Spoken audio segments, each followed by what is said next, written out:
Bonjour Zaza Fournier, alors ton deuxième album Regarde-moi est un virage à 180 degrés. C'est fini les chansons qui parlent de la vie à deux? Bon, bah non, pas du tout, je suis pas du tout d'accord. Non, alors bon, première réponse de la première partie, c'était pas vraiment une question mais j'ai envie de répondre quand même.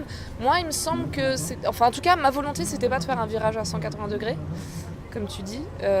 En fait de l'intérieur c'était très naturel et très logique comme évolution. J'avais en tout cas envie d'une chose plus live, puisque c'est un album que j'ai composé pendant la première tournée, donc j'avais une conscience très aiguë de ce que je voulais modifier sur scène. Et c'est peut-être pour ça que ça sonne moins bidouillage, quoi. En revanche, non, je pense que c'est un disque qui ne parle que d'amour, encore une fois, sauf que peut-être que le spectre s'élargit un peu plus, parce que c'est peut-être moins absolument que l'amour de l'autre, le couple, la relation à deux. Ça parle évidemment d'autres choses, mais ça c'est plutôt pas mal en fait. On n'écrit pas tout à fait les mêmes chansons quand on a 19 ans et 26 ans. Et ce n'est pas commun de rencontrer des jeunes artistes de ton âge qui jouent de l'orgue, de l'accordéon. Comment est venue cette passion pour les instruments? Je pense que c'est ma famille qui m'a transmis ça. La sœur de mon père joue de l'accordéon à la maison. Il a fallu qu'on choisisse à un moment un instrument. On était obligés de faire de la musique. Et finalement, c'est pas mal. C'est pas mal parce que moi, j'ai fait 10 ans de violon. Donc, j'ai un peu mis ça de côté parce que la formation comme ça, tu sais, très rigide qui finalement m'avait mis dans une chose un peu complexée. J'arrivais pas à composer avec mon instrument, j'arrivais pas à jouer sans partition, mais ça m'a amené à l'accordéon dans une chose comme ça,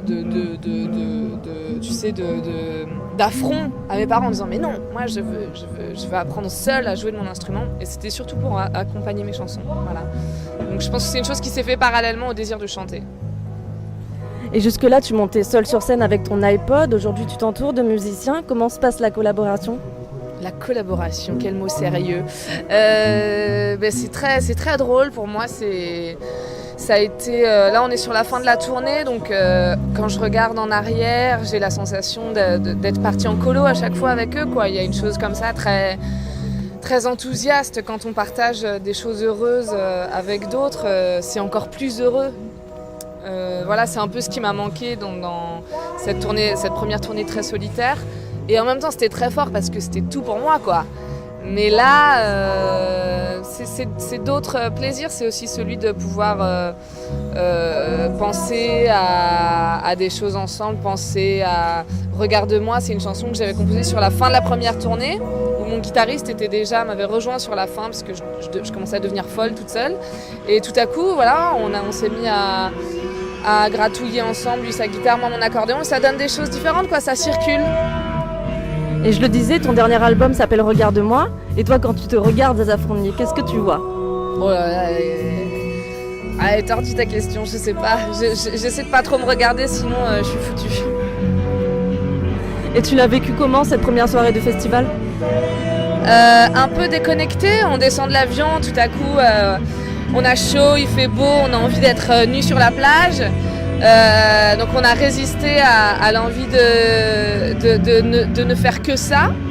Et on s'est un peu baladé, on a mangé, on a bu, c'était super. Merci Zaza Fournier, bon festival. Merci à toi.